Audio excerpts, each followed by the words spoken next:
A dreamer. My students. Future citizen. Lucky. Brave. Seeking that shining city on a hill. Someone loved by God.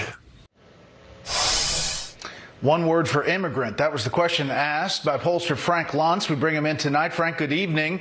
You received some really surprising answers from your focus group last week on immigration. I want to play another soundbite from this, what people think about immigrants who are crossing the southern border, and then we'll get your take. Skill, and they can't contribute, which is untrue. They're trying to find all the resources and milk the system for whatever it can, when it's really not true. They are human beings, deserving of respect, deserving of love. I'm not being provocative. I was not expecting this response.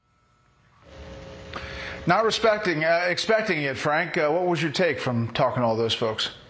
Well, all those folks have one thing in common. They voted for Donald Trump for president in 2020, and most of them voted for him for president in 2016.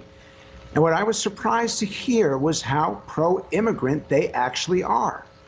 We have to find some way to separate these two issues, the border security, which clearly is a crisis and it's not being handled well, with the fact that most Americans and a majority of Trump voters do support immigration. And they see, in fact, our biggest surprise of all is that they supported not only immigration, but they support the idea of the DREAM Act.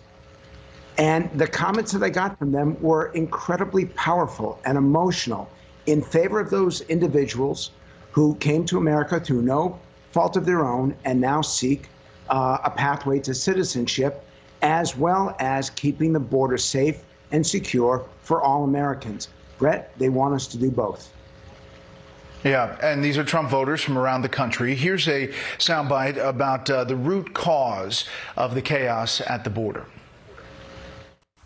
The root cause of the border are free entitlements and no laws. The lack of enforcement, the lack of finishing the wall.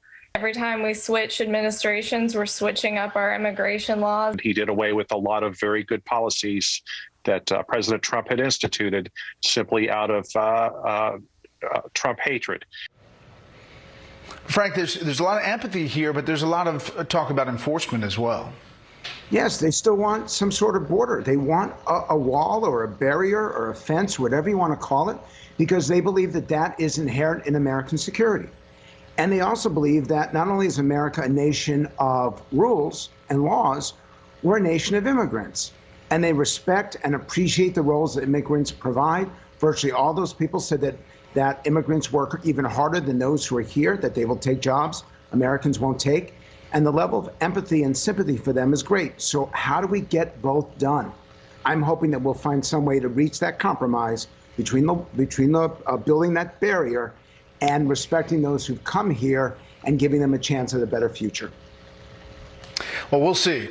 Congress has been notoriously poor about these comprehensive bills when it deals with all of that. But if they listen to the people, you never know. Frank, as always, thank you.